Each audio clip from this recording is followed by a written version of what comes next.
എല്ലാവർക്കും നമസ്കാരം. എല്ലാവർക്കും ജെൻ ബ്ലോഗിലേക്ക് സ്വാഗതം. ഇന്നൊരു ഡിന്നർ റെസിപ്പിയാണ് നമ്മൾ റെഡിയാക്കി എടുക്കാൻ പോകുന്നത്. ഒരു ഹെൽത്തി ആയിട്ടുള്ള ഒരു ഫിഷ് ഗ്രില്ല്. അപ്പോൾ അതെങ്ങനെയാണ് റെഡിയാക്കണതെന്ന് നോക്കിയിട്ട് വരാം. അപ്പോൾ രാവിലത്തെ ബ്രേക്ക്ഫാസ്റ്റ് മസാല ദോശയായിരുന്നു കേട്ടോ. ഞാൻ ബേബി പൊട്ടാറ്റോസ് കൊണ്ടാണ് പൊട്ടറ്റോയുടെ ഫില്ലിങ് ഉണ്ടാക്കി. അതെങ്ങനെയാണെന്ന് കാണിക്കാം. അപ്പോൾ പുറത്തൊരു ഔട്ടിങ്ങിന് പോവുകയാണ്. അപ്പോൾ ഫിഷ് നമ്മൾ മാരിനേറ്റ് ചെയ്ത് റെഡിയാക്കി വെച്ചിട്ടാണ് പോകുന്നത്. ഈവനിങ്ങിൽ ഒരു 15-20 മിനിറ്റ്സ് മതി വന്നു കഴിഞ്ഞിട്ട് നമുക്കത് ഗ്രില്ല് ചെയ്ത് റെഡിയാക്കി എടുക്കാൻ. അപ്പോൾ ഞാൻ ഫിഷ് ഗ്രില്ലും നമ്മുടെ മസാല ദോശയുടെ റെസിപ്പിയാണ് ഈ വീഡിയോയിൽ ഉൾപ്പെടുത്തിയിരിക്കുന്നത്. കാരണം അല്ലെങ്കിൽ ഒത്തിരി ലെങ്തി ആയിപ്പോവും വീഡിയോ. അപ്പോൾ നമ്മൾ പുറത്തു പോയ കാഴ്ചകൾ ഞാൻ അടുത്ത വീഡിയോയിൽ ഉൾപ്പെടുത്താം കേട്ടോ. അപ്പോൾ രാവിലെ തന്നെ മസാല ദോശ റെഡിയാക്കി എടുക്കുകയാണ്. ഞാൻ ദോശമാവൊക്കെ അരച്ച് വെച്ചിരുന്നു. അപ്പം ആവശ്യത്തിന് സവാള, ഇച്ചിരി 2 വലിയ സവാള, പച്ചമുളക് ആവശ്യത്തിന് എരിവനുസരിച്ച്, ഒരു ചെറിയ വെളുത്തുള്ളിയുടെ 2-3 അല്ലി എടുത്തിട്ടുണ്ട്. കടുകും ജീരകവും പൊട്ടിച്ചു. എണ്ണ ചൂടായി കഴിഞ്ഞപ്പം ഫില്ലിങ് റെഡിയാക്കി എടുക്കാൻ വളരെ എളുപ്പമാണ്. പ്രത്യേകിച്ച് ബേബി പൊട്ടറ്റോ കൊണ്ട് റെഡിയാക്കി എടുക്കുമ്പോൾ വളരെ ഈസിയാണ്. അപ്പോൾ നമ്മൾ കടുക് പൊട്ടിക്കഴിയുമ്പോൾ നമ്മൾ അരിഞ്ഞ് വെച്ചിരിക്കുന്ന പച്ചമുളകും കുറച്ച് വെളുത്തുള്ളിയും 2 വലിയ സവാള അരിഞ്ഞ് വെച്ചിരിക്കുന്നതും കൂടെ എണ്ണയിലേക്ക് ചേർത്ത് കൊടുത്ത് നന്നായിട്ടൊന്നും വഴറ്റിയെടുക്കുക. ആദ്യം തന്നെ ഒന്ന് ലൈറ്റ് ഗോൾഡൻ ബ്രൗൺ കളറായി കഴിയുമ്പോൾ നമുക്കതിനകത്തേക്ക് മറ്റു സാധനങ്ങൾ ചേർത്ത് കൊടുക്കാം. ഞാൻ അതിനകത്ത് അല്പം കടലപ്പരിപ്പ് ചേർത്ത് കൊടുക്കുന്നുണ്ട് കേട്ടോ. അപ്പം നമുക്ക് ഇടയ്ക്ക് ഒന്ന് കടിക്കാൻ കിട്ടണതും നല്ലൊരു സ്വാദാണത്. അല്പം കായത്തിൻ്റെ പൊടി ചേർത്ത് കൊടുക്കാം. ഒരു 2 നുള്ള് കായപ്പൊടി, അതും ഒരു ടേസ്റ്റ് കൊടുക്കും കേട്ടോ. ഇപ്പം ഞാൻ റെഡിയാക്കുന്ന രീതിയാണ് കേട്ടോ കാണിക്കുന്നത്. അപ്പോൾ നമ്മൾ എളുപ്പത്തിൽ റെഡിയാക്കുന്ന നമ്മൾ പൊട്ടറ്റോ പീൽ ചെയ്യുന്നു. ഞാൻ ബേബി പൊട്ടറ്റോസിൻ്റെ തൊലികളൊന്നും കളയാതെയാണ് ജസ്റ്റ് ഒന്ന് പുഴുങ്ങിയെടുക്കുക. ഇത്രയും റെഡിയാക്കി വെച്ചാൽ രാവിലെ പെട്ടെന്ന് തന്നെ നമുക്ക് മസാല ദോശ റെഡിയാക്കി എടുക്കാം. ആവശ്യത്തിന് ഉപ്പ് ചേർത്തു. ഞാനൊരു 1.5 ടേബിൾ സ്പൂണോളം കടല പരിപ്പും ചേർത്ത് കൊടുത്തു. അപ്പോൾ അതും എണ്ണയിൽ കിടന്നൊന്ന് സോട്ടായി വരട്ടെ. അപ്പോൾ നമ്മുടെ ഒരു ലൈറ്റ് ഗോൾഡൻ ബ്രൗൺ ആയി കഴിയുമ്പോൾ നമുക്ക് ഒത്തിരി കരിഞ്ഞു പോകാതിരിക്കാനും ശ്രദ്ധിക്കണം കേട്ടോ. കഴിയുമ്പോൾ നമുക്ക് മഞ്ഞൾപ്പൊടി ചേർത്ത് കൊടുക്കാം. നമ്മൾ ഇതിനകത്തേക്ക് 2 നുള്ള് കായപ്പൊടിയും ആവശ്യത്തിന് ഉപ്പും ചേർത്തു. ഒരു 2-3 മിനിറ്റ് കൂടെ കൊടുക്കാം ഒന്ന് സോട്ടായി വരാൻ.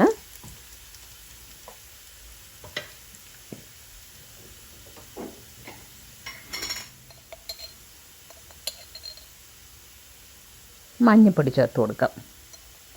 മഞ്ഞൾപ്പൊടിയും കൂടെ ഒന്ന് മൊരിഞ്ഞ് കിട്ടട്ടെ. ഒരു 3/4 ടീസ്പൂൺ ചേർത്ത് കൊടുത്തു കേട്ടോ. എൻ്റെ ബേബി പൊട്ടാറ്റോസ് ഞാൻ 1 kg ഒരു പാക്ക് മേടിച്ച് അത് മുഴുവനും ബോയിൽ ചെയ്ത് വെച്ചിട്ടുണ്ട്. ഒരു കാസ്ട്രോയുടെ പാനിലാണ് ഞാൻ ബോയിൽ ചെയ്തെടുത്തിരിക്കുന്നത്. ഉണ്ടോ, നന്നായിട്ട് കുക്കായി. തൊലിയിൽ അഴുക്കൊക്കെ ഉണ്ടെങ്കിൽ നന്നായിട്ട് കഴുകിയെടുക്കണം. പക്ഷേ തൊലി പൊളിച്ച് കളയുന്നില്ല. നല്ല ഹെൽത്തി ആയിട്ടുള്ളൊരു പൊട്ടറ്റോ പീലും നല്ലതാണല്ലോ. അപ്പോൾ ആ പുഴുങ്ങി വെച്ചിരിക്കുന്ന പൊട്ടറ്റോസ് നമ്മുടെ മസാല റെഡി ആയി കഴിഞ്ഞപ്പം മഞ്ഞൾപ്പൊടി മൊരിഞ്ഞ് വന്നു കഴിഞ്ഞപ്പോൾ ഇതിനകത്തേക്ക് ചേർത്ത് കൊടുത്തു. അതിൻ്റെ പച്ചക്കുത്തൊക്കെ മാറി കഴിഞ്ഞപ്പോൾ ഇതിനകത്ത് അങ്ങനെയാണ് ഡയറക്റ്റ് ചേർത്ത്, വെള്ളമൊന്നും ചേർക്കാതെ, വെള്ളം ഊറ്റിക്കളയണം കേട്ടോ. എന്നിട്ട് ചേർത്തെടുത്തിട്ട് ഞാൻ പൊട്ടറ്റോ മാഷർ ഉപയോഗിച്ച് അതിനകത്ത് നിന്ന് മാഷ് ചെയ്തെടുക്കുക. നമ്മുടെ ജോലി കഴിഞ്ഞാൽ വളരെ പെട്ടെന്ന് നമ്മുടെ മസാല ദോശയ്ക്കുള്ള ഫില്ലിങ് റെഡിയാക്കി എടുക്കുന്ന ഒരു മെത്തേഡാണ് കേട്ടത്. വലിയ പൊട്ടറ്റോയ്ക്കാണ് തൊലിയൊക്കെ കളയാനൊക്കെ പോകുന്നത്. വലിയ പൊട്ടറ്റയും നല്ല തൊലി അഴുക്കൊന്നും ഇല്ലാത്തതാണെങ്കിൽ തൊലി കളയണമെന്ന് നിർബന്ധമൊന്നുമില്ല. പക്ഷേ ബേബി പൊട്ടറ്റോ ആകുമ്പോൾ പ്രത്യേകിച്ച് നല്ല സ്വാദുമാണ് കേട്ടോ. അപ്പോൾ ഒരു മാഷർ ഉപയോഗിച്ച് അതൊന്ന് മാഷ് ചെയ്ത് കൊടുക്കുക. അത് കഴിഞ്ഞിട്ട് ഒരു 2-3 മിനിറ്റും കൂടെ ഒന്ന് സോട്ട് ചെയ്താൽ മസാല എല്ലാ പൊട്ടറ്റയിലേക്കാകും. പിന്നെ ഒരു അല്പം മല്ലിയില അരിഞ്ഞ് അങ്ങോട്ട് ചേർക്കണം. അത്രയേ ഉള്ളൂ. ഇപ്പോൾ ഫില്ലിങ് റെഡിയായി. ഞാൻ നന്നായിട്ട് മാഷ് ചെയ്ത് കൊടുക്കാം കേട്ടോ. എൻ്റെ പാൻ ഇച്ചിരി ചെറുതായിരുന്നു കേട്ടോ. ഇച്ചിരി വലിപ്പമുള്ളതിൽ റെഡിയാക്കി എടുക്കുകയാണെങ്കിൽ എളുപ്പത്തിൽ റെഡിയായി കിട്ടും. കുഴപ്പമില്ല, ഇതിനകത്ത് തന്നെ നമുക്ക് മാനേജ് ചെയ്യാൻ പറ്റും.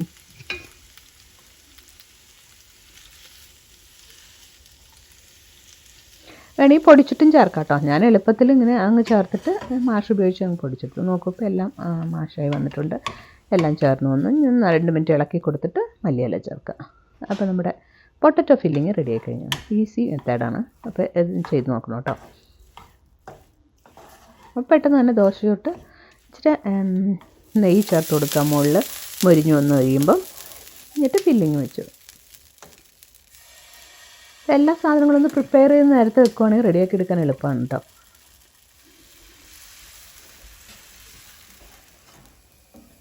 അപ്പോൾ അല്പം നെയ്യ് മുകളിൽ തൂക്കി കൊടുത്തു.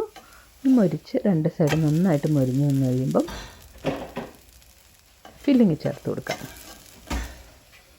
കുട്ടികൾക്ക് അവർക്ക് ക്രിസ്പി ആയിട്ടുള്ള ദോശയാണ് കേട്ടോ ഇഷ്ടം. അപ്പം നമുക്ക് നന്നായിട്ട് മുരിച്ച് തന്നെ ഞാൻ എടുക്കും സാധാരണ. അപ്പോൾ നെയ്യ് ചേർത്ത് കൊടുത്ത് 2 പുറവും നന്നായിട്ട് തിരിച്ച് മറിച്ചെടുക്കുമ്പോൾ നല്ല ക്രിസ്പി ആയിട്ട് തന്നെ കിട്ടും. അപ്പോൾ നമ്മുടെ ആവശ്യത്തിന് പൊട്ടറ്റോ ഫില്ലിങ് കൊടുക്കുക, മടക്കുക, കഴിക്കുക. രാവിലെ breakfast ready. Tasty breakfast. Red chutney ഉണ്ടെങ്കിൽ അതും കൂടെ ഒന്ന് ടച്ച് ചെയ്ത് കൊടുക്കുമ്പോൾ ഇച്ചിരി ഒരു ടേസ്റ്റ് ഉണ്ടാവും കേട്ടോ. ഇപ്പോൾ ഒരു പുളി രസം കൂടെ കിട്ടും. അപ്പോൾ ഞാൻ മസാല ദോശകൾ പെട്ടെന്ന് റെഡിയാക്കട്ടെ. അത് കഴിഞ്ഞിട്ട് ഫിഷ് മാരിനേറ്റ് ചെയ്ത് വെക്കാനുണ്ട്. അപ്പോൾ ചേട്ടാ എന്നെ ഹെൽപ്പ് ചെയ്യുന്നുണ്ട് കേട്ടോ. ഫിഷും ക്ലീനായിട്ട് കിട്ടിയതായിരുന്നു.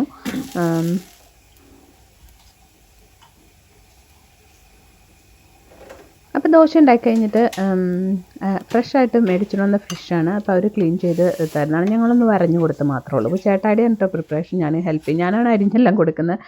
പക്ഷേ മസാല ചേട്ടായിയുടെയാണ്.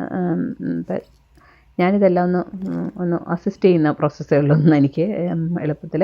അപ്പോൾ ഒരു കുടം വെളുത്തുള്ളി, ഒരു ചെറിയ പീസ് ഇഞ്ചി, ഇത്ര ഒന്ന് പേസ്റ്റാക്കി അരച്ചെടുക്കാം നമുക്ക് ആദ്യം തന്നെ. അപ്പോൾ അത് പേസ്റ്റാക്കി എടുക്കണം. പിന്നെ നമുക്കൊരു ബൗളിലേക്ക് പൊടികളെല്ലാം ചേർത്ത് കൊടുക്കാം. അപ്പോൾ ഞാൻ കാശ്മീരി ചില്ലി 1 ടേബിൾ സ്പൂൺ ചേർത്തു. അപ്പം 4 വലിയ ബ്രീമുണ്ട് കേട്ടോ. അപ്പോൾ അതിന് വേണ്ടിയുള്ള മസാലകളാണ്. അപ്പോൾ 2 ടേബിൾ സ്പൂൺ കാശ്മീരി ചില്ലി ചേർത്തു. ഇനി നല്ല എരിയുള്ള മുളക് പൊടിയും കൂടെ ചേർത്ത് കൊടുക്കണം കേട്ടോ. അപ്പോഴാണ് എരിവ് പാകം. അപ്പം എരിവ് കൂടുതൽ വേണമെങ്കിൽ നല്ല എരിയുള്ള പൊടി മാത്രം ചേർത്താൽ മതി. ഞാൻ 4 ടേബിൾ സ്പൂൺ മുളക് പൊടി ചേർത്തത്, 2 നല്ല എരിവുള്ളതും അല്ലാത്ത കാശ്മീരി ചില്ലിയായിരുന്നു ചേർത്തത്. 3/4 ടീസ്പൂണോളം മഞ്ഞൾപ്പൊടി ചേർത്തു. ആവശ്യത്തിന് ഉപ്പ് ചേർക്കുക. ഉപ്പ് നമ്മുടെ ഇഷ്ടത്തിന് ഓൾട്ടർ ചെയ്യാം. പിന്നെ ഞാൻ 1 ടേബിൾ സ്പൂൺ അളവിൽ ചതച്ച കുരുമുളക് പൊടി ചേർത്തു. നമ്മൾ അരച്ച് പേസ്റ്റാക്കി വെച്ചിരിക്കുന്ന വലിയ 2 ടേബിൾ സ്പൂൺ ഇഞ്ചി വെളുത്തുള്ളി പേസ്റ്റ് ചേർത്തു. പിന്നെ 2 നാരങ്ങ, 2 അല്ല കേട്ടോ, 1 നാരങ്ങയുടെ നീരേ ഉള്ളൂ, മുഴുവനും ചേർത്തു കേട്ടോ. അത് 2 വലിയ ടേബിൾ സ്പൂണോളം ഉണ്ടായിരുന്നു അതും. ഇനി ഇതെല്ലാം കൂടെ ഒന്ന് കുഴച്ച് യോജിപ്പിക്കാം. നമ്മളിത് പേസ്റ്റ് കുഴച്ചിട്ടാട്ടോ ഈ പ്രിപ്പറേഷൻ ചേട്ടായി പറഞ്ഞിട്ടാണ് കേട്ടോ. ഈ ഗ്രില്ലൊക്കെ ചെയ്യുന്നത് ചേട്ടായിക്കാണ് എക്സ്പേർട്ട്. എനിക്ക് നാടൻ കുക്കിങ്ങിനോടാണ് താല്പര്യം. അത് നമ്മൾ വെള്ളത്തിലല്ല കുഴയ്ക്കുന്നത്. 1 ടേബിൾ സ്പൂൺ ഒലിവ് ഓയിൽ അതിലും കൂടെ മാരിനേറ്റ് ചെയ്തിരിക്കുകയാണ്. അതിനകത്താണ് കുഴച്ചെടുക്കുന്നത് ഇതെല്ലാം. അതിനകത്തേക്ക് ഞാൻ ഒരു കറി ലീവ്സ് 1 പിടി നുറുക്കിയിട്ട് ചേർക്കുന്നുണ്ട് കേട്ടോ. അപ്പോൾ പല രീതിയിൽ ഫിഷ് മാരിനേറ്റ് ചെയ്ത് ഇപ്പം ഞങ്ങൾ ചെയ്യുന്ന ഒരു രീതി കാണിക്കുന്നതേ ഉള്ളൂ. ഇപ്പോൾ ഫ്രഷായിട്ട് മെയിനാണെങ്കിൽ ഇങ്ങനെ ഗ്രില്ല് ചെയ്തെടുക്കുമ്പോൾ ഈ രീതിയിലൊന്ന് ട്രൈ ചെയ്ത് നോക്കണം കേട്ടോ. നല്ല അടിപൊളി ടേസ്റ്റാണ്, ഹെൽത്തിയാണ് ഡിന്നർ. നമ്മൾ അതിൻ്റെ കൂടെ ഇച്ചിരി വെജിറ്റബിൾസൊക്കെ അതിൻ്റെ കൂടെ സോട്ട് ചെയ്തെടുക്കുന്നുണ്ട് കേട്ടോ. അപ്പോൾ അതെങ്ങനെയാണെന്നും കാണിക്കാം. അപ്പോൾ ഫിഷ് 4 വലിപ്പമുള്ളതായിരുന്നു കേട്ടോ. അത് നന്നായിട്ട് ക്ലീൻ ചെയ്ത് വരഞ്ഞ് വെച്ചിട്ടുണ്ട്. അപ്പോൾ നമ്മൾ റെഡിയാക്കി വെച്ചിരിക്കുന്ന മസാല പേസ്റ്റ് കൈ കൊണ്ട് തന്നെ തേച്ച് പിടിപ്പിക്കണം കേട്ടോ. അപ്പോൾ ഞാനിങ്ങനെ ചേർത്ത് കൊടുക്കുന്നുള്ളൂ. അപ്പോൾ ഇച്ചിരി സമയമെടുത്ത് തന്നെ നമ്മൾ ആ വരഞ്ഞിരിക്കുന്ന ഇടത്തിലേക്കൊക്കെ ചേരാൻ പാകത്തിന് ചേർത്ത് കൊടുക്കണം. നന്നായിട്ട് തിരുമ്മി യോജിപ്പിക്കണം. അപ്പോൾ ഓരോ മീനിൻ്റെ 2 സൈഡിലും തിരുമണം. പിന്നെ അകത്തെ ഭാഗത്തും നന്നായിട്ട് ചേർത്ത് കൊടുക്കണം കേട്ടോ. അപ്പോൾ ഈ മാരിനേഷനിലാണ് അതിൻ്റെ ടേസ്റ്റ് കൂടുതൽ വരുന്നത്. അതിപ്പോൾ നന്നായിട്ട് തിരുമ്മി യോജിപ്പിച്ച് ഒരു മിനിമം ഒരു ഹാഫ് ആൻ അവറെങ്കിലും വെക്കണം. ഞാൻ പറഞ്ഞ പോലെ രാവിലെ ബ്രേക്ക്ഫാസ്റ്റൊക്കെ കഴിച്ച് തിരുമ്മി വെച്ചിട്ട് പോയിട്ട് ഈവനിങ്ങിലാണ് ഡിന്നർ റെഡിയാക്കണേ. അപ്പോൾ നമ്മൾ റെഡിയാക്കണതിന് മുമ്പ് ഒരു 15-20 മിനിറ്റ്സിൻ്റെ ആവശ്യമുള്ളൂ നമ്മുടെ ഫിഷ് ഗ്രില്ലിന്. പെട്ടെന്ന് കുക്കായി കിട്ടുമല്ലോ. അപ്പോൾ ഇതൊക്കെ റെഡിയാക്കി വെച്ചിട്ട് പോവുകയാണെങ്കിൽ എളുപ്പമുണ്ടാവും. അപ്പോൾ ഇതെല്ലാം ഒന്ന് തിരുമ്മി യോജിപ്പിച്ച് വെക്കുകയാണ് ആദ്യത്തെ പ്രോസസ്സ്. അപ്പോൾ ഞാൻ രാവിലെ ചെയ്തിട്ട് വൈകുന്നേരമാണ് ഗ്രില്ല് ചെയ്തെടുക്കുന്നത്. പക്ഷേ ഗ്രില്ല് വരുമ്പോൾ നമ്മൾ ടയർഡാകുമ്പോൾ ഇതെല്ലാം റെഡിയാക്കി വെക്കുകയാണെങ്കിൽ ജസ്റ്റ് 15-20 മിനിറ്റ്സ് നിങ്ങൾ ഡിന്നർ റെഡിയാവും. അപ്പോൾ പേസ്റ്റ് നന്നായിട്ട് തിരുമ്മി യോജിപ്പിക്കുക. ഞാൻ പറഞ്ഞ പോലെ വരഞ്ഞ ഭാഗത്തേക്കൊക്കെ നന്നായിട്ട് കൈ കൊണ്ട് യോജിപ്പിക്കുക. അപ്പോൾ എരിവ് തോന്നുവാണെങ്കിൽ കയ്യിലൊരു ഗ്ലൗസ് ഇട്ട് ചെയ്താൽ മതി. കൈ കൊണ്ട് ചെയ്യുമ്പോഴാണ് അത് നന്നായിട്ട് അതിനകത്തേക്ക് യോജിക്കുന്നത് കേട്ടോ. പിന്നെ അകത്തും ചേർത്ത് കൊടുക്കണം കേട്ടോ. ഇത് ഞാൻ ഇങ്ങനെ റെഡിയാക്കി വെച്ചിട്ട് പോകുന്നു. വൈകുന്നേരം ചെയ്യണേ. അപ്പോൾ നമ്മൾ പെട്ടെന്ന് ചെയ്യാനാണെങ്കിൽ അറ്റ്ലീസ്റ്റ് 30 to 1 hour വെക്കണം മാരിനേറ്റ് ചെയ്ത്. അത് കഴിഞ്ഞിട്ട് എണ്ണയൊന്നും ചേർക്കാം. എണ്ണയിൽ വറുത്തിട്ട് ഇച്ചിരി ടേസ്റ്റ് ഉണ്ടാവും. നമ്മളൊരു ഹെൽത്തി ഓപ്ഷൻ ആണല്ലോ നോക്കണേ. അതുകൊണ്ടാണ് ഗ്രില്ല് ചെയ്തെടുക്കണേ. അപ്പോൾ ഞാൻ ക്യാപ്സിക്കം ചേർക്കുന്നുണ്ട്. ക്യാപ്സിക്കം അല്പം ഒനിയനും കൂടെ ഇതിൻ്റെ കൂടെ സോട്ട് ചെയ്തെടുക്കുന്നുണ്ട് കേട്ടോ. പിന്നെ നമുക്ക് ഇഷ്ടമുള്ള വെജിറ്റബിളൊക്കെ ചേർക്കാം. ഞാനിപ്പോൾ കോണും ഒരെണ്ണം എടുക്കുന്നുണ്ട്. അത് ജസ്റ്റ് മൈക്രോവേവ് ചെയ്ത് ബോയിൽ ചെയ്തെടുക്കുമ്പോൾ ആയത് തന്നെ മൈക്രോവേവ് ചെയ്തെടുക്കുന്നുണ്ട്, കുക്ക് ചെയ്തെടുക്കുന്നുണ്ട്. അപ്പോൾ നല്ല ഹെൽത്തി ആയിട്ടുള്ള ഡിന്നറാണ്. അതിൻ്റെ കൂടെ ചെന്നാൽ ഇച്ചിരി ബ്രോക്കോളിയും ബോയിൽ ചെയ്തെടുക്കുന്നുണ്ട്. കുട്ടികൾ ചിപ്സൊക്കെ ഉപയോഗിക്കുന്നുണ്ട്. ഞങ്ങൾ നോൺ കാർബ് ഡയറ്റാണ് ഇന്ന് ഡിന്നർ. അപ്പോൾ അതുകൊണ്ടാണ് ഫിഷ് ഗ്രില്ല് റെഡിയാക്കിയെടുത്തത്. അപ്പോൾ ഞാൻ നോക്കും പറഞ്ഞ പോലെ തന്നെ അകത്തത്തെ ഇത് മാറ്റി അകത്തേക്കും കൈ കൊണ്ട് നന്നായിട്ട് തേച്ച് പിടിപ്പിക്കുക. അപ്പോൾ അങ്ങനെ ഫിഷ് റെഡിയാക്കി വെച്ചാൽ പകുതി പണി കഴിഞ്ഞു. പിന്നെ നമ്മുടെ വെജിറ്റബിളൊക്കെ ഒന്ന് അരിഞ്ഞ് വെച്ചിട്ട് പോവുകയാണെങ്കിൽ വരുമ്പോൾ ഗ്രില്ലിലേക്ക് വെക്കേണ്ട താമസമല്ലോ. അപ്പോൾ നമ്മൾ 4 ഫിഷും ഇങ്ങനെ റെഡി ആയിട്ടിരിപ്പുണ്ട്. ഞാൻ ഇതിനകത്തേക്ക് വെജിറ്റബിൾ എന്തൊക്കെയാണ് ചേർത്ത് നടക്കുക. അപ്പോൾ 3 കളറുള്ള ക്യാപ്സിക്കം എടുത്തിട്ടുണ്ട്. അതിൻ്റെ ഒരു ഹാഫ് പോർഷൻ വീതം എടുത്തിട്ടുണ്ട്. 4 പേർക്ക് കഴിക്കാനുള്ളൊരു പോർഷനാണ് റെഡിയാക്കി എടുക്കുന്നത്. പിന്നെ ഒരു 2-3 ചെറിയ സവാളയും കൂടെ ചെറുതായിട്ട് അരിഞ്ഞെടുത്ത് വെച്ചിട്ടുണ്ട്. അപ്പോൾ അത് നമ്മളൊരു ഹാഫ് കുക്കായി കഴിയുമ്പം ഇതുപോലെ ഹാഫ് ആയി കഴിയുമ്പോൾ ഒരു സൈഡ് ആയി കഴിയുമ്പോൾ ഞാൻ എൻ്റെ സൈഡിൽ കൂടെയാണ് ചേർത്ത് കൊടുക്കും. അപ്പോൾ കൃത്യം നമ്മൾ പകുതി കഴിയുമ്പോഴത്തേക്കും അപ്പോൾ കരിഞ്ഞു പോകാതിരിക്കാൻ പ്രത്യേകം ശ്രദ്ധിക്കുകയും ചെയ്യണം കേട്ടോ. അപ്പം ഞാൻ പറഞ്ഞ പോലെ ക്യാപ്സിക്കവും ഒനിയനും ഒക്കെ കട്ട് ചെയ്ത് ഇതിൻ്റെ സൈഡിൽ കൂടെ അപ്പോൾ നമ്മുടെ ഫിഷിൻ്റെ ഓയിലിൽ ഇത് കുക്കായി കിട്ടും. അപ്പോൾ ഭയങ്കര ടേസ്റ്റാണ് കേട്ടോ ഇത് കഴിക്കാൻ. അതിൻ്റെ കൂടെ നമുക്ക് വേണമെങ്കിൽ സാധാരണ ജസ്റ്റ് ഡ്രൈ റോസ്റ്റ് ചെയ്തെടുക്കാം, ഇച്ചിരി ഒലിവ് ഓയിലൊക്കെ ചേർത്ത് സോട്ട് ചെയ്തെടുക്കാം. പക്ഷേ ഞാൻ ഇതിൻ്റെ മുകളിലേക്കിടി അല്പം ഒലിവ് ഓയിൽ കിടക്കുന്നുണ്ട്. അപ്പോൾ ഇങ്ങനെ ചെയ്യുമ്പോൾ എന്ന് വെച്ച് കഴിഞ്ഞാൽ ആ ഫിഷിൻ്റെ ഓയിലിൽ ഇത് കുക്ക് ചെയ്ത് കിട്ടുമ്പോൾ നല്ലൊരു ടേസ്റ്റ് ആയിരിക്കും അതിന്.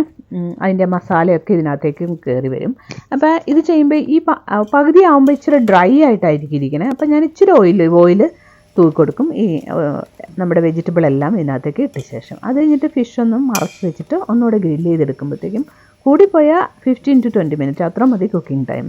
അപ്പോൾ അത് നോക്കിയിട്ട് ടൈം അഡ്ജസ്റ്റ് ചെയ്ത് വെച്ച് ചെയ്യുക. അഥവാ കുക്ക് ആയില്ലെന്ന് ഓർത്ത് ഡ്രൈ ആയി പോയെങ്കിൽ അല്പം ഒലിവ് ഓയിലും കൂടെ തൂളി കൊടുത്താൽ മതി മുകളിൽ. അപ്പോൾ നമ്മളിത് വെജിറ്റബിളും കൂടെ ചേർത്തിട്ട് അല്പം ഒലിവ് ഓയിൽ തൂക്കി കൊടുക്കാം. ഒരുപാട് വേണ്ട കേട്ടോ, ജസ്റ്റ് ഒന്ന് ഡ്രിസിൽ ചെയ്ത് കൊടുക്കേണ്ട ആവശ്യമേ ഉള്ളൂ. അപ്പോൾ വെജിറ്റബിൾ ചേർത്ത് കൊടുത്തു, ഇനി ഒലിവ് ഓയിൽ ചേർക്കാം. നമുക്കിഷ്ടമുള്ള വെജിറ്റബിൾ എന്ത് വേണമെങ്കിലും ചേർക്കാം കേട്ടോ, അല്ലെങ്കിൽ അല്പം ബോയിൽ ചെയ്തെടുത്താലും മതി. അപ്പോൾ ഫിഷ് ഉണ്ടാക്കുമ്പോൾ ഇത് ഇങ്ങനെ ഒന്ന് ചെയ്ത് നോക്കണം കേട്ടോ. അപ്പോൾ എനിക്ക് ഏറ്റവും ഇഷ്ടം ക്യാപ്സിക്കവും ഒനിയനും ഒക്കെ ഫിഷിൻ്റെ ഓയിലിൽ ഇങ്ങനെ റോസ്റ്റായി കിട്ടുന്നതാണ് അതിൻ്റെ ടേസ്റ്റ്. അല്പം ബ്രോക്കോളി ഞാൻ ബോയിൽ ചെയ്തെടുക്കുന്നുണ്ട്. കുട്ടികൾക്ക് ചിപ്സും. ഞങ്ങളത് ഇങ്ങനെ വെജിറ്റബിളിൻ്റെ കൂടെ മാത്രമാണ് കേട്ടോ കഴിക്കുന്നത്. അത് നമ്മളൊരു ഡിന്നറാണ്, ഒരു വലിയ ഫിഷാണല്ലോ. അപ്പോൾ അല്പം ഒലിവ് ഓയിൽ അതിൻ്റെ മുകളിലേക്ക് ഡ്രിസിൽ ചെയ്ത് കൊടുക്കുക. ഒന്നുകൂടി ഗ്രില്ല് വെക്കാം, എന്നിട്ട് കാണിക്കാം.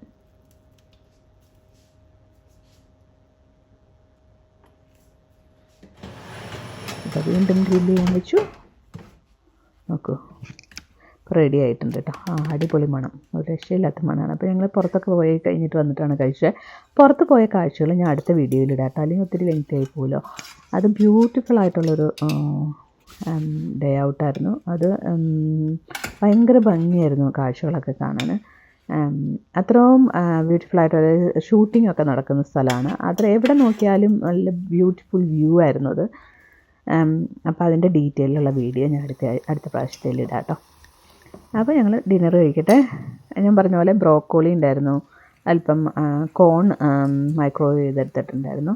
അപ്പോൾ ഹെൽത്തി ആയിട്ടുള്ളൊരു ഡിന്നറായിരുന്നു. അപ്പോൾ ഫിഷ് ലവേഴ്സ് ഡെഫിനറ്റായിട്ട് ട്രൈ ചെയ്യേണ്ട ഒരു റെസിപ്പിയാണ് കേട്ടോ. അപ്പോൾ തീർച്ചയായിട്ടും ട്രൈ ചെയ്ത് നോക്കിയിട്ട് ഇഷ്ടപ്പെട്ടിട്ടുണ്ടെങ്കിൽ ലൈക്ക് ചെയ്യാനും ഷെയർ ചെയ്യാനും മറക്കല്ലേ, സബ്സ്ക്രൈബ് ചെയ്യാനും. Thank you for watching GNV Vlogs. Bye. അടുത്തൊരു റെസിപ്പിയായിട്ട് ഞാൻ ഉടനെ വരുന്നതായിരിക്കും. Thank you. ബൈ.